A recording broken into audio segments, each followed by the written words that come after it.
ರಾಜಕೀಯದಲ್ಲಿ ಎಲ್ಲದಕ್ಕಿಂತ ಮುಖ್ಯವಾದ್ದು ಏನ್ ಹೇಳಿ ಟೈಮಿಂಗ್ ಅಂತ ಹೇಳ್ಬೋದಲ್ವಾ. ಅಣ್ಣಾಮಲೈ ಅವರೀಗ ಬಿಜೆಪಿಗೆ ಗುಡ್ ಬೈ ಹೇಳಿದ್ದಾರೆ. ಈ ಒಂದು ನಿರ್ಧಾರ ಏನಿದೆ ಇದು ಲೇಟ್ ಆಯ್ತಾ? ಈಗ ಹೊಸ ಪಕ್ಷ ಕಟ್ಟಿದ್ರೆ ನಟ ವಿಜಯ್ ಅವರ ಟಿವಿಕೆ ಪಕ್ಷಕ್ಕೆ ನೇರ ಸವಾಲ್ ಹಾಕೋದಕ್ಕೆ ಸಾಧ್ಯ ಆಗುತ್ತಾ ಅಥವಾ ಕಾಲ ಮಿಂಚಿ ಹೋಯ್ತಾ? ಹಾಗಾದ್ರೆ ಈಗ ಅಣ್ಣಾಮಲೈ ಅವರಿಗೆ ತಡವಾಗಿ ಜ್ಞಾನೋದಯ ಆಗಿದ್ಯಾ? ಈಗ ಇನ್ನೂ ಲೇಟ್ ಆಗೋದು ಬೇಡ ಅಂತ ಬಿಜೆಪಿಗೆ ಗುಡ್ ಬೈ ಹೇಳೋದಕ್ಕೆ ರೆಡಿ ಆಗ್ತಾ ಇದ್ದಾರಾ? ನಮಸ್ತೆ ಎಲ್ರಿಗೂ, ನೀವು ನೋಡ್ತಾ ಇರೋದು ಒನ್ ಇಂಡಿಯಾ ಕನ್ನಡ. ನಾನ್ ಪ್ರತಿಮಾ. ರಾಜಕೀಯದಲ್ಲಿ ಎಲ್ಲದಕ್ಕಿಂತ ಮುಖ್ಯವಾದ್ದು ಏನು ಹೇಳಿ ಟೈಮಿಂಗ್ ಅಂತ ಹೇಳ್ಬೋದಲ್ವಾ. ಆ ಟೈಮಿಂಗ್ನಲ್ಲಿ ಒಂದು ಒಳ್ಳೆ ನಿರ್ಧಾರ ಏನು ಮಾಡ್ತೀವಿ ಅದು ಮುಂದಿನ ಭವಿಷ್ಯಕ್ಕೆ ಅಡಿಪಾಯ ಹಾಕೊಡುತ್ತೆ ಅಂತ ಹೇಳ್ಬೋದು. ಯಾಕಂದರೆ ಒಂದು ದಿನದ ಮುಂಚೆ ಅಥವಾ ಒಂದು ದಿನದ ತಡವಾದ ನಿರ್ಧಾರ ಏನಿರುತ್ತೆ ಅದು ಇಡೀ ಭವಿಷ್ಯವನ್ನೇ ಬದಲಾಯಿಸ್ಬಿಡಬಹುದು. ಸದ್ಯ ತಮಿಳುನಾಡು ರಾಜಕೀಯದಲ್ಲಿ ಅಣ್ಣಾಮಲೈ ಅವರ ವಿಚಾರದಲ್ಲೂ ಇಂಥದ್ದೇ ಒಂದು ದೊಡ್ಡ ಚರ್ಚೆ ನಡೀತಾ ಇದೆ. ರಾಜಕೀಯದಲ್ಲಿ ಈಗ ಒಂದು ಕುತೂಹಲಕಾರಿ ಪ್ರಶ್ನೆ, ಒಂದು ಚರ್ಚೆಯ ಕೇಂದ್ರ ಬಿಂದು ಆಗಿದೆ ಅಂತ ಹೇಳ್ಬೋದು. ಅಣ್ಣಾಮಲೈ ಹೊಸ ಮತ್ತು ದೊಡ್ಡ ರಾಜಕೀಯ ಸಾಮರ್ಥ್ಯದಲ್ಲಿ ಮರಳೋದಕ್ಕೆ ರೆಡಿ ಆಗ್ತಾ ಇದ್ದಾರಾ? ಈ ಪ್ರಶ್ನೆ ಮಹತ್ವದ್ದು ಅಂತ ಅನ್ನಿಸ್ಕೊಂಡಿದೆ. ಯಾಕಂದರೆ ಚುನಾವಣಾ ಗೆಲುವು ಇಲ್ಲ ಅಂದ್ರೂ ರಾಜ್ಯ ರಾಜಕೀಯದಲ್ಲಿ ತಮ್ಮನ್ನು ತಾವು ಗುರುತಿಸಿಕೊಂಡ ಕೆಲವೇ ನಾಯಕರಲ್ಲಿ ಅಣ್ಣಾಮಲೈ ಕೂಡ ಒಬ್ರು. ಸಾಮಾನ್ಯವಾಗಿ ರಾಜಕೀಯದಲ್ಲಿ ನಾಯಕನ ಬಲವನ್ನ ಅವರ ಸ್ಥಾನಗಳ ಸಂಖ್ಯೆ ಮತ್ತೆ ಚುನಾವಣಾ ಯಶಸ್ಸಿನಿಂದ ಅಳಿತಾರೆ. ಇಷ್ಟಾದ್ರೂ ಅಣ್ಣಾಮಲೈ ಅವರ ಪ್ರಕರಣ ಸ್ವಲ್ಪ ಡಿಫ್ರೆಂಟ್ ಅನ್ನಿಸ್ಕೊಳ್ಳುತ್ತೆ. 2021 ವಿಧಾನಸಭಾ ಚುನಾವಣೆಯಲ್ಲಿ ಸೋತ್ರು, 2024 ಲೋಕಸಭಾ ಚುನಾವಣೆಯಲ್ಲಿ ಸೋತ್ರು, ಹಾಗೆ 2026 ವಿಧಾನಸಭಾ ಚುನಾವಣೆಯಲ್ಲಿ ಸ್ಪರ್ಧೆ ಮಾಡದೆ ಇದ್ರೂ ಅವರು ಸುದ್ದಿಯಲ್ಲಿದ್ದಾರೆ. ಕಾರಣ ಅವರ ನಡೆ ನುಡಿ ಸಿದ್ಧಾಂತ ಅಂತ ಹೇಳ್ಬೋದು. ಅಣ್ಣಾಮಲೈ ಅವರೀಗ ಬಿಜೆಪಿಗೆ ಗುಡ್ ಬೈ ಹೇಳಿದ್ದಾರೆ. ಸೊ ಈ ಒಂದು ನಿರ್ಧಾರ ಏನಿದೆ ಇದು ಲೇಟ್ ಆಯ್ತಾ ಅನ್ನುವಂಥ ಪ್ರಶ್ನೆ ಮೂಡೋ ಹಾಗೆ ಮಾಡುತ್ತೆ. ಆ ಒಂದು ಪ್ರಶ್ನೆ ಈಗ ಇಡೀ ಸೌತ್ ಇಂಡಿಯನ್ ಪಾಲಿಟಿಕ್ಸ್ನಲ್ಲಿ ಸದ್ದು ಮಾಡ್ತಾ ಇದೆ.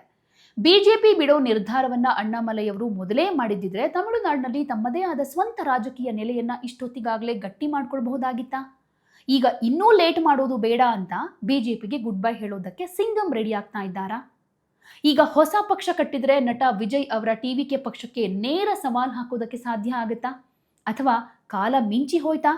ಇವತ್ತಿನ ಈ ವಿಡಿಯೋದಲ್ಲಿ ಇದೆಲ್ಲದ್ರ ಬಗ್ಗೆ ಒಂದಷ್ಟು ವಿಶ್ಲೇಷಣೆ ಮಾಡ್ತಾ ಹೋಗೋಣ. ಇಲ್ಲಿ ಮೊದಲು ಮೂಡೋ ಪ್ರಶ್ನೆ, ಅಣ್ಣಾಮಲೈ ಬಿಜೆಪಿ ಬಿಡೋ ನಿರ್ಧಾರವನ್ನ ಮೊದಲೇ ಮಾಡಿದ್ದಿದ್ರೆ ತಮಿಳುನಾಡಿನಲ್ಲಿ ಸಕ್ಸಸ್ ಆಗ್ತಾ ಇದ್ರಾ ಅನ್ನೋದು. ಕೆಲವರು ಹೌದು ಅಂತ ಹೇಳ್ತಾರೆ. ತಮಿಳುನಾಡಿನ ತಳಮಟ್ಟದ ರಾಜಕೀಯವನ್ನ ತಿಳ್ಕೊಂಡಿರೋ ತಜ್ಞರು ಕಳೆದ ವಿಧಾನಸಭಾ ಚುನಾವಣೆಯ ಸಂದರ್ಭದಲ್ಲೇ ಅಣ್ಣಾಮಲೈ ಬಿಜೆಪಿಯ ಹಂಗು ತೊರೆದು ತಮ್ಮದೇ ಆದ ಒಂದು ಪ್ರಾದೇಶಿಕ ಯುವಶಕ್ತಿ ಪಕ್ಷವನ್ನ ಕಟ್ಟಿದಿದ್ರೆ ಕಥೆಯೇ ಬೇರೆ ಆಗ್ತಾ ಇತ್ತು. ಆ ಟೈಮ್ನಲ್ಲಿ ತಮಿಳುನಾಡಿನ ಯುವಕರು ಡಿಎಂಕೆ ಹಾಗೆ ಎಐಎಡಿಎಂಕೆ ಎರಡೂ ಸಾಂಪ್ರದಾಯಿಕ ಪಕ್ಷಗಳಿಂದ ಬೇಸತ್ತು ಹೋಗಿದ್ರು. ಒಬ್ಬ ಭ್ರಷ್ಟಾಚಾರ ರಹಿತ ಮಾಜಿ IPS ಅಧಿಕಾರಿಯ ಇಮೇಜ್ ಇದ್ದ ಅಣ್ಣಾಮಲೈ ಸ್ವಂತ ಪಕ್ಷದ ಮೂಲಕ ಅಖಾಡಕ್ಕೆ ಇಳಿದಿದ್ರೆ ತಮಿಳುನಾಡಿನ ಕೊಂಗು ಬೆಲ್ಟ್ ಅಥವಾ ಯುವ ಮತದಾರರು ಹೆಚ್ಚಾಗಿರೋ ಕಡೆ ಕನಿಷ್ಠ 5-6 ಸ್ಥಾನಗಳನ್ನಾದರೂ ಗೆದ್ದು ಇತಿಹಾಸ ಕ್ರಿಯೇಟ್ ಮಾಡಬಹುದಾಗಿತ್ತು.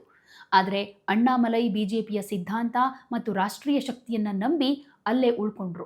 ಇದರ ಪರಿಣಾಮ ಅವರ ವೈಯಕ್ತಿಕ ಇಮೇಜ್ ದೊಡ್ಡದಾಗುತ್ತಾ ಹೋಯ್ತೆ ಹೊರತು ಬಿಜೆಪಿಯ ತಮಿಳು ವಿರೋಧಿ ಅನ್ನೋ ಹಣೆಪಟ್ಟಿಯಿಂದ ಆ ಇಮೇಜ್ ಚುನಾವಣಾ ಗೆಲುವಾಗಿ ಬದಲಾಗಲಿಲ್ಲ. ಹಾಗಾದ್ರೆ ಈಗ ಅಣ್ಣಾಮಲೈ ಅವರಿಗೆ ತಡವಾಗಿ ಜ್ಞಾನೋದಯ ಆಗಿದ್ಯಾ? ಈಗ ಇನ್ನೂ ಲೇಟ್ ಆಗೋದು ಬೇಡ ಅಂತ ಬಿಜೆಪಿಗೆ ಗುಡ್ ಬೈ ಹೇಳೋದಕ್ಕೆ ರೆಡಿ ಆಗ್ತಾ ಇದ್ದಾರಾ? ರಾಜಕೀಯ ಮೂಲಗಳ ಪ್ರಕಾರ ಅಣ್ಣಾಮಲೈ ತಮಗೆ ಸಿಗ್ತಾ ಇರೋ ಜನಪ್ರಿಯತೆಯ ವ್ಯರ್ಥ ಬಳಕೆಯನ್ನ ಅರ್ಥ ಮಾಡ್ಕೊಂಡಿದ್ದಾರೆ. ಲೋಕಸಭಾ ಎಲೆಕ್ಷನ್ನಲ್ಲಿ ಅಣ್ಣಾಮಲೈ 11%ಕ್ಕೂ ಹೆಚ್ಚು ವೋಟ್ ಶೇರ್ ತಂದುಕೊಟ್ರೂ ಬಿಜೆಪಿಗೆ 1 ಸೀಟ್ ಗೆಲ್ಲೋದಕ್ಕೆ ಸಾಧ್ಯ ಆಗಲಿಲ್ಲ. ಇದರ ಅರ್ಥ ತಮಿಳು ಜನರು ಅಣ್ಣಾಮಲೈ ಅವರನ್ನ ಇಷ್ಟಪಡ್ತಾರೆ, ಆದರೆ ಕಮಲದ ಗುರುತಿಗೆ ವೋಟ್ ಹಾಕೋದಕ್ಕೆ ರೆಡಿ ಇಲ್ಲ ಅನ್ನೋದು ಗೊತ್ತಾಗುತ್ತೆ. ಈ ಕಠಿಣ ವಾಸ್ತವ ಅಣ್ಣಾಮಲೈ ಅವರಿಗೆ ಅರ್ಥ ಆಗಿದೆ. ಇದರ ಸಂಪೂರ್ಣ ಲಾಭವನ್ನ ಪಡೆದುಕೊಂಡಿದ್ದು ಟಿವಿಕೆ ಪಕ್ಷದ ವಿಜಯ್.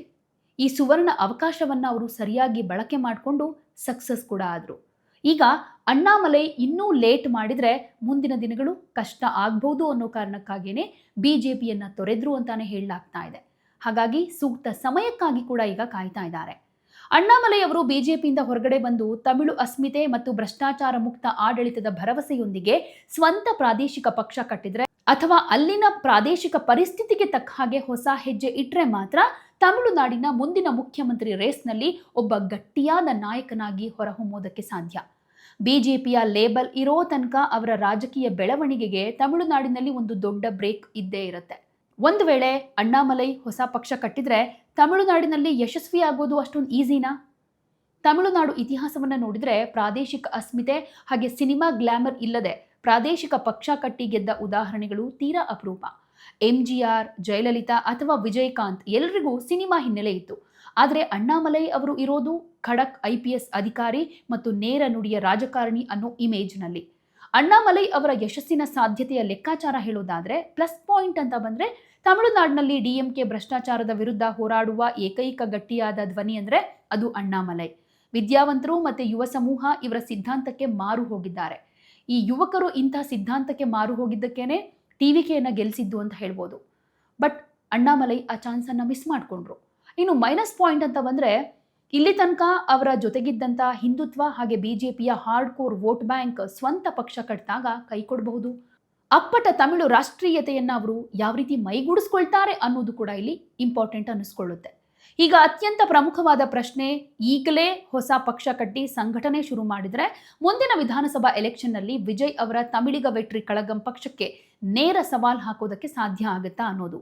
ಇಲ್ಲಿ ಸ್ಪರ್ಧೆ ಇರೋದೇ ಇಬ್ಬರು ಯುವ ನಾಯಕರ ಮಧ್ಯೆ.